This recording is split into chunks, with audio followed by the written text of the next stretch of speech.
trying to retake my thumbnail, and I inadvertently went live. Okay. One of these days I'm going to get the hang of how that thing works. So, yeah, as you saw at the end of the last live stream, Adam is in there and he's eating. I stopped the live stream and went in and got myself a blueberry muffin and a iced coffee, caramel iced coffee. It was surprisingly good. Who knew McDonald's had that good of iced coffee? Sat down at the table right next to him, tried to say hi to him a couple of times, and he didn't even acknowledge my existence. Kind of disappointing. So it's a 7:18 a.m. Thursday, September 15th, 2022. I should have been home. I should have been home over an hour ago. Wow, somebody walking. That's something you don't see in Phoenix very often. Boy, what was it? About a year ago, he said, yeah. Generally don't want to talk about border security. They want to talk about immigration reform. Oh man, I still got the sun in my damn eyes. Yeah, I tried to get his attention. Tried to say hi, and asked if he was okay. And he was so completely in his own world, he didn't even hear me. I thought it would be rude to slam on the table while he had his earbuds in, but yeah, I think I got a better idea as to why and how he got robbed. Yeah, he was just sitting at the table, his face just straight down in his tablet, staring at his tablet, with earbuds in his ears to where he couldn't hear anything around him. Didn't acknowledge my existence whatsoever. I sat there and farted around on my phone for a while, ate my breakfast there. Into the Broadway curve delay. Westbound US 60 and paying the price for that, slowing from approaching rural over to the I-10, but with all lanes open in the Broadway curve, some of this hopefully will start to improve. Listen to my traffic report here. Like your chances a heck of a lot better on the 202 Redmount Freeway westbound approaching the downtown. It's got a lot less brake lights on it right now than the others. I think I'm just going to take surface streets all the way home and not even worry about the freeways.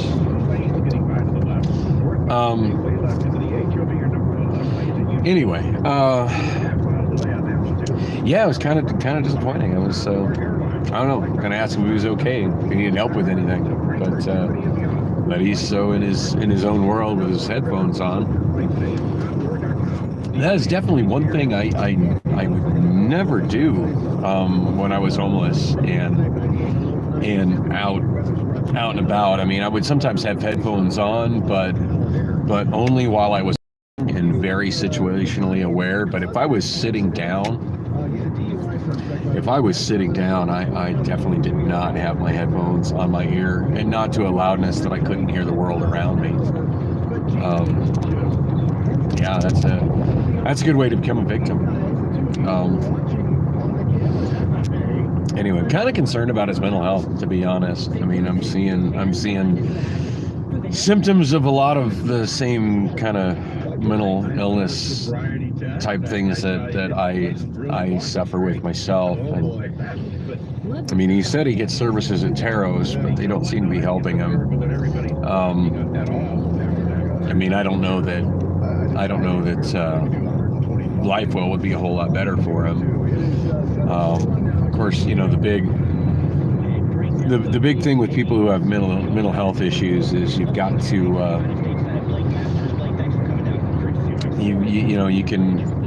you've got to want to help yourself. You know, the services are there, but they can only do so much. And none of them are just going to give you money, which appears to be what he wants more than anything else. So anyway, I'm not sure why I even came back on here, other than the fact that I just wanted to share what happened when I went inside. I know, kind of disappointing, very disappointing. But for those that are wondering if Adam is real, he's very much real. He's very much a McDonald's, very much alone.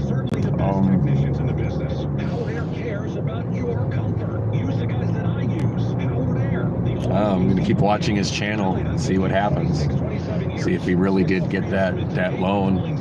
to go back to Parker. Who knows? Maybe a bunch of us need to get together and have an intervention for him right there at McDonald's at 7 o'clock in the morning.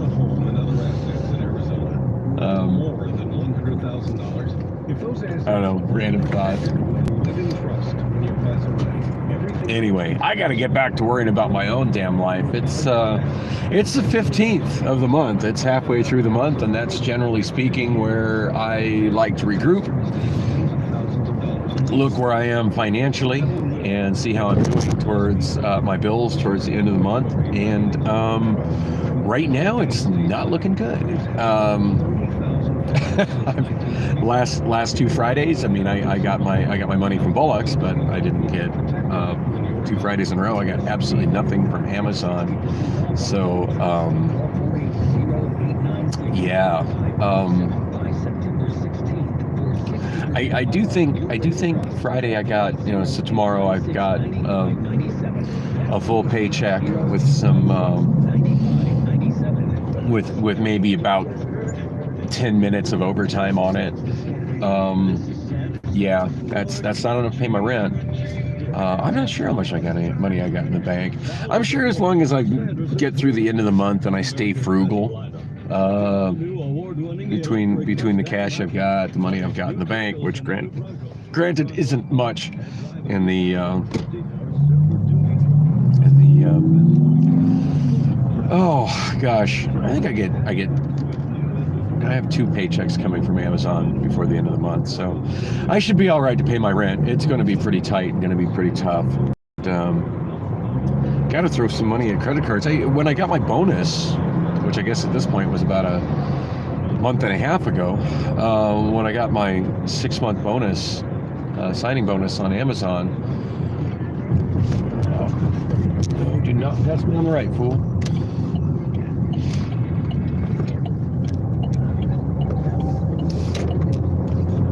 Going to take this down to Thomas, save me a little bit of distance. Goodyear, I'm Jamie West. Arizona. I hate those metered on ramps. Less than 60 days until the midterm election, one of the top issues for Arizona voters is abortion. Southbound 51 has got some gridlock. Although I think I'm just going to stay here in the right lane. I think it's like an exit only lane for Thomas, if memory serves. Wow, look at all those skid marks on the wall. Somebody hit that wall hard. Oh, no, I do not have an exit lane all the way to Thomas.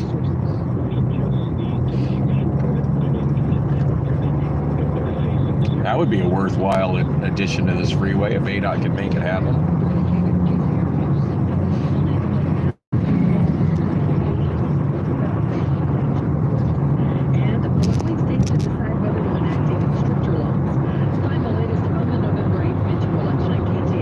Trying to focus on the road. There's heavy traffic right now. Anyway, what was I saying? No,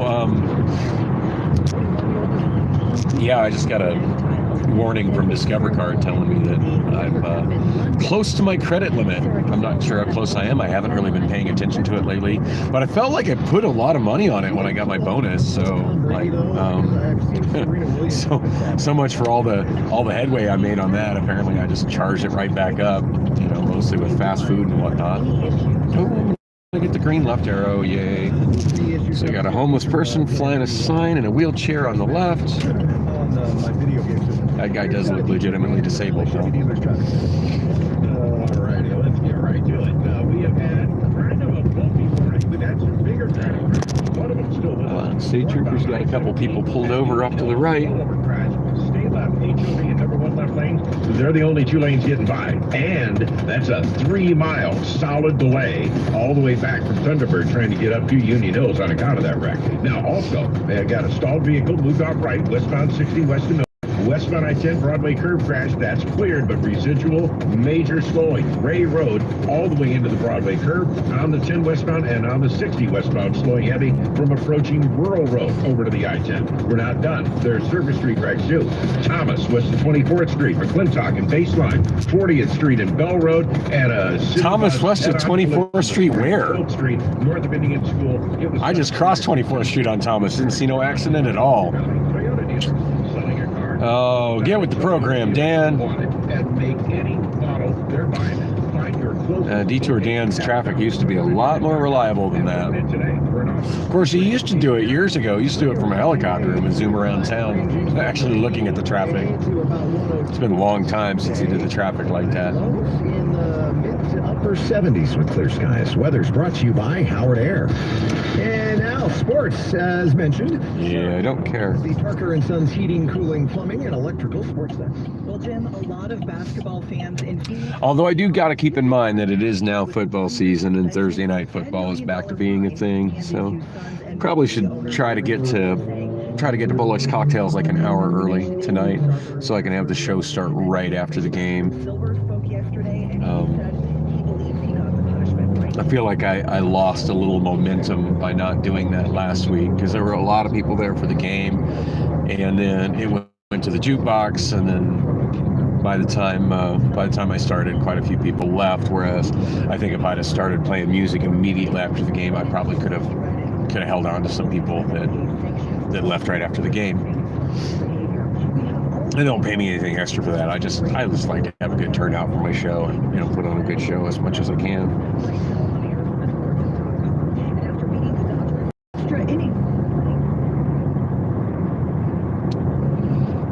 Oh, I need to check my Amazon app, maybe see if I can do some overtime this weekend. That would certainly help with the money situation coming towards next month's rent and all them credit card payments. I keep getting pop-ups telling me that there's additional shifts to add, but I know sometimes they disappear quickly because there's a lot of people that work in my warehouse that could use some extra money. Personally, I'm kind of concerned about what's up with me and pit driving. I did don't want to go into details on it, but I did have a bit of an incident that happened tonight.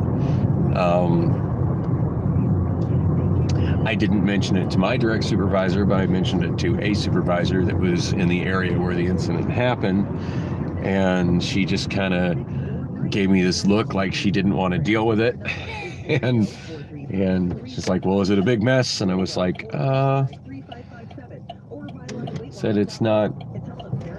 I said it's a wet. It's not that big, but it's kind of wet. And she just kind of went back to what she was doing, so I went ahead and took care of the mess myself. I had a quote-unquote pit incident yesterday morning. Oh, damn it. I should know by now this street doesn't go through.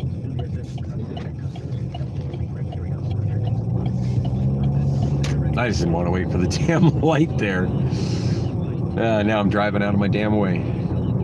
Usually I'm better than that with back roads. Wow, look at that. We got, I don't know if y'all saw them on the left, but two houses adjacent to each other with really large backyards. Look like they're about ready to get stripped.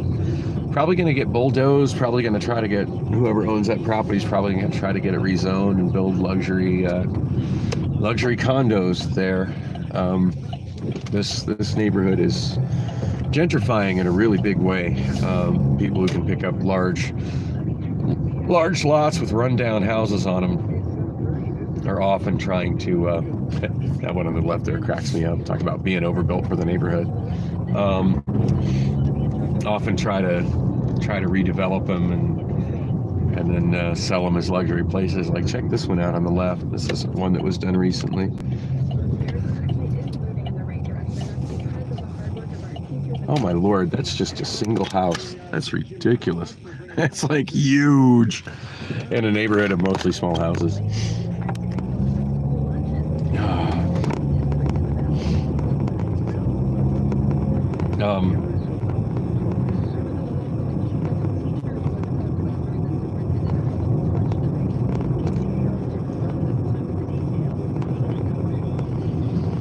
No, anyway, I had a and it would have been one of those things that normally just gets picked up with a little help from other pit drivers and just ignored. But I was unloading totes yesterday morning, right towards the end of the shift, and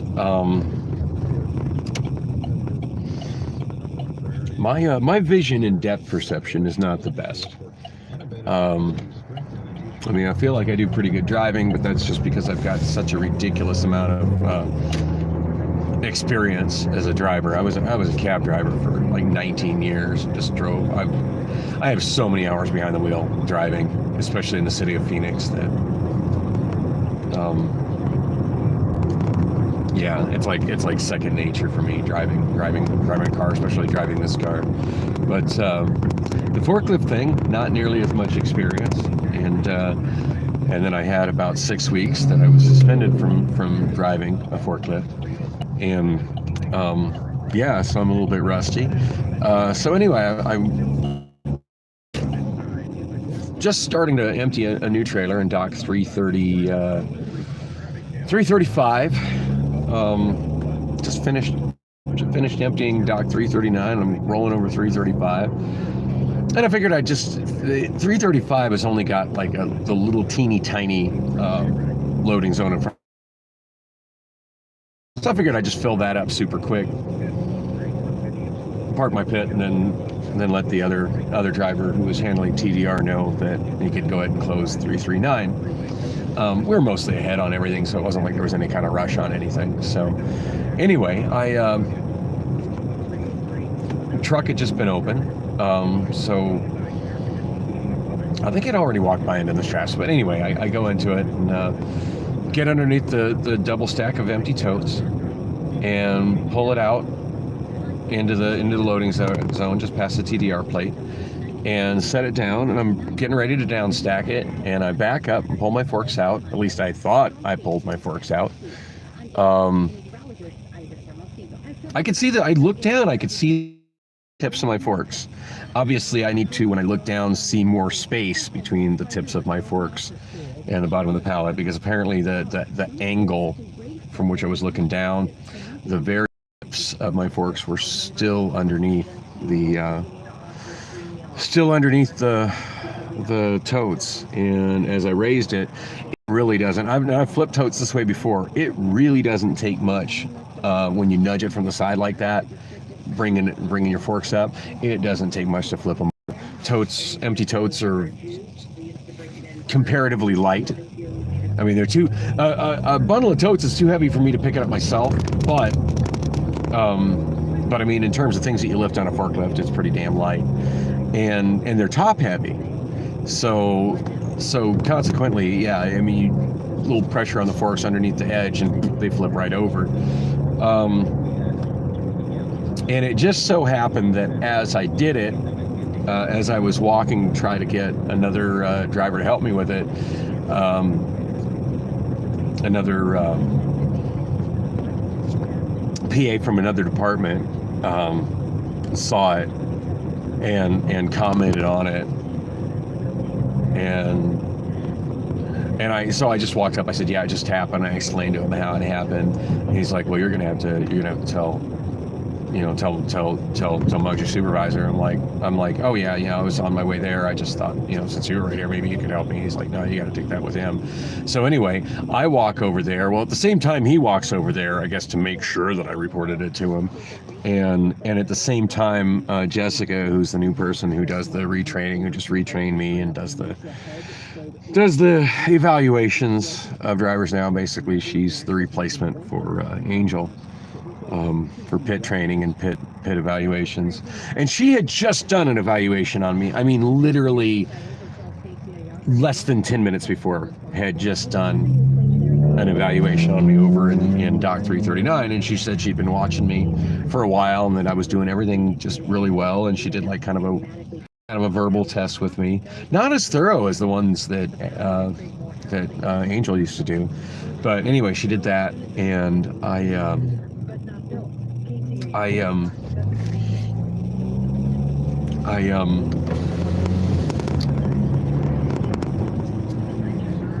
got passed that with flying colors, and she's like, "Well, is there anything else you want to mention?" I'm like, "Well, actually," I said, "Can you take a little walk with me?" And I parked, shut down, parked my forklift, and I showed her where on that side where there's a dog chasing birds in the park. Doesn't seem to be with anybody. Oh no, there's a dog owner running with them over there. Anyway, she anyway, I took her to show that where the little thing is on the floor where you check your spotlight that helps you gauge the distance, the 20-foot distance that you're supposed to keep away from other operating forklifts. It's yeah, the test thing, somebody had scraped it up off the floor, so I showed her that. Just wanted to make sure that she knew I was aware of that and try to get that fixed. And so at this point, I felt like I made all kind of great points with her, and just, she's like, well, you passed with flying colors, you're doing great. She seemed really, happy for me. So I walk over there, and of course, so I've got another PA involved, and then I got the PA that was like my direct supervisor, which was Muggs, and then Jessica's there. So everybody knows that I just tipped over fucking totes. And then of course Muggs is like, nope, I can't handle it. It's a pit incident. That has to go to a manager. I'm not a manager. I'm a process assistant. And I'm like, oh, great. And so we go get the manager, and I forget his name, but him and I get along great. And he was really happy, that I came back to, working in outbound as a forklift driver. And he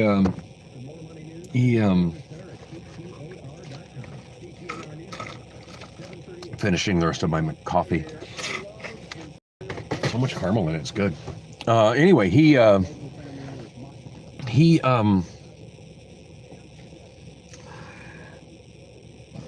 goes, well, at this point it's gone through all the channels, so there's no just like picking it up and just moving on, and moving on with it. It's like, yeah, we got to follow 100% procedure, and sometimes 100% procedure at Amazon is just fucking overkill. But so of course safety got called, and I had to do an incident report, and fortunately it was I think her name is Chevy. She's female safety, like she's kind of the head of safety for night shift, or one of them. And her and I chat all the time. Like, we get along pretty good. She's really nice. But I'm not expecting her to give me preferential treatment because of that or anything. But she goes and she looks at it, and I explain what happened. She's like, well, everybody, oh, what happened with Adam? He had headphones in. He had like earbuds in to the point he couldn't even hear me. I was like, hey, you okay? You need help? Are you okay? And he just like, his face was down, buried in his tablet. I don't think he even heard me or saw me. I sat down and ate my breakfast at the table across from him. Absolutely couldn't get his attention.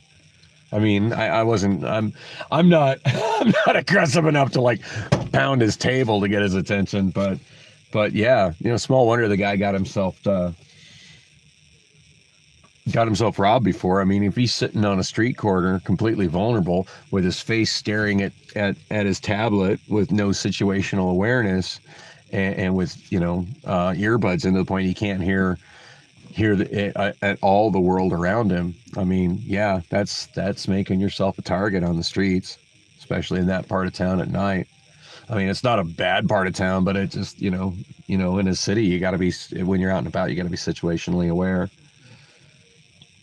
So kind of disappointing. I know, no fun at all. But anyway, I don't know. Maybe at some point I'll look at his comments or whatever. I don't know what to say about Adam. I'm still kind of twisted on that, but I don't know. I'm thinking maybe about 3 or 4 of us that are local in the valley need to go down there one morning and have an intervention if he doesn't actually make it to Parker this weekend, like he says he's going to.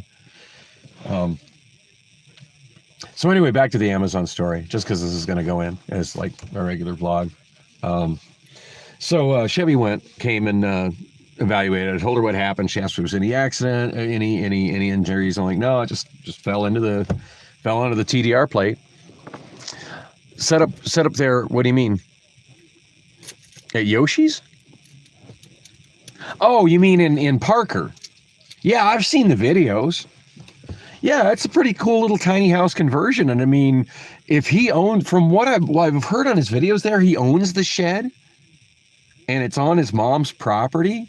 if I mean, what I've gathered from the bits and pieces of videos when he mentions it in his old videos, I mean, conceivably he could make a little kitchen in there and, put like a window air conditioner in it. And as far as running electricity to it, I mean, could he get it to pass building code? No, but I'm sure he could run a heavy duty, extension cord into his mom's house and just bury the thing, and nobody would notice or care. I mean, I know people that have done that in their sheds, and never been a problem. I mean, all it would take is a little teeny tiny window air conditioner for that to be totally comfortable. And it's not going to be long until, I'm guessing. I mean, I honestly, I didn't start watching Adam's videos until, I want to say, oh God, probably only been like about a month, to be honest. I don't know. I think I started watching him like right after he got after he gave up on the rehab thing, and I haven't gone back to watch the rehab videos. But then I saw other people talking about the shed in the shed on his other channel, so I went to the other channel and checked some of those videos out. And as I was saying earlier, when like nobody was watching this stream, I mean, I've watched quite a few different tiny house type videos on YouTube, and I've watched a lot of videos on YouTube about these tiny home communities that they're building to try to help with the homeless. And those tiny homes are nowhere near as nice as what Adam's got going on in Parker. And for him to say, well, there's nothing in Parker, there's nothing to do in Parker. I mean, I've only been through Parker once, and to be honest, I didn't stop. I just drove through. I had actually driven up to Elk Grove, California, to be with my great aunt on her deathbed, and I got to be with my great aunt, who I was somewhat close to. Got to be with her when she passed, so it was kind of a bittersweet thing. And she was fading pretty fast, but she definitely saw me and she said my name, and that was a big deal to me. Anyway, driving back home from there, with my girlfriend Priscilla, we stopped in Bakersfield, sang karaoke.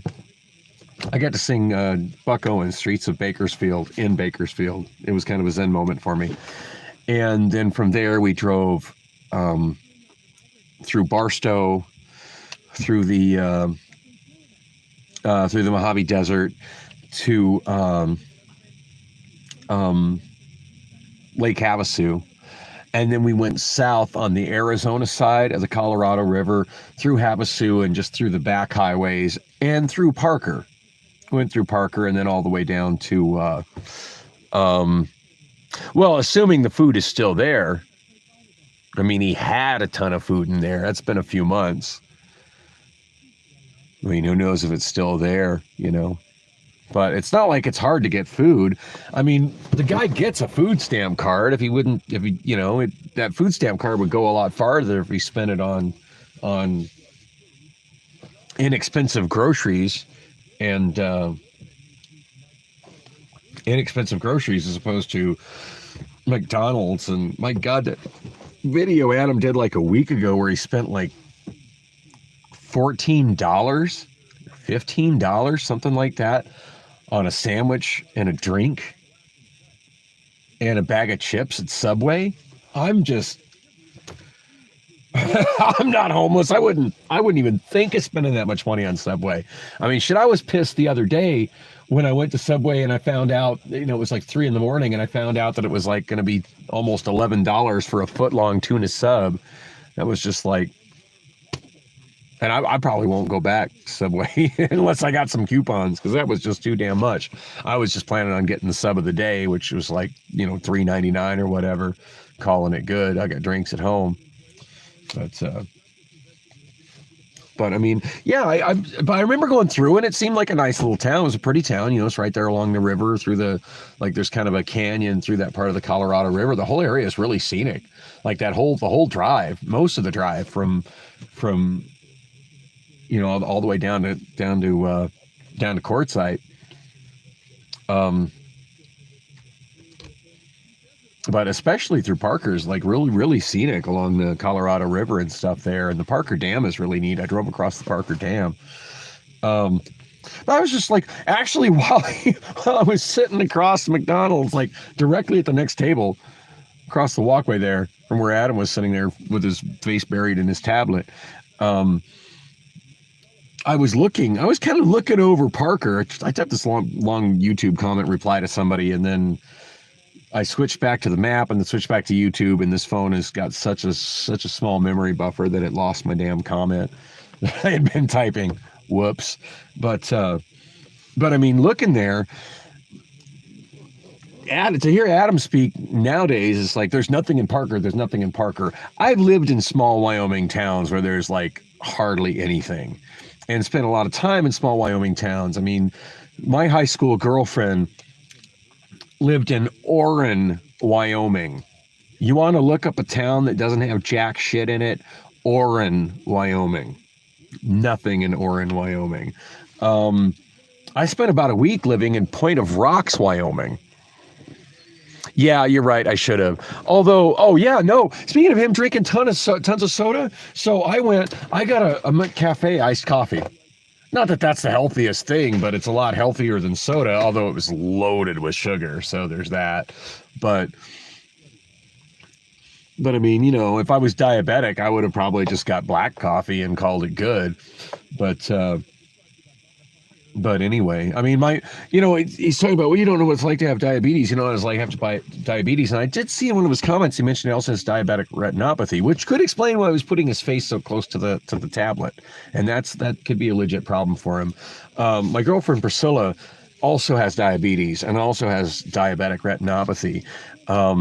And she was to the point where she lost her vision so bad she had to use a tap cane, like a little tap stick to walk along because she couldn't see.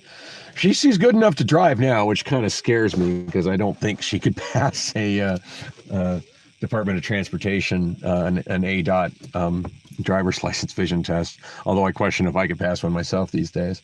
But anyway, but yeah, no, he's and that could be a part of why he's been freaking out so much in his videos lately. Adam is he could just like his diabetes, his blood sugar could be way off, and it could be really fucking with him. When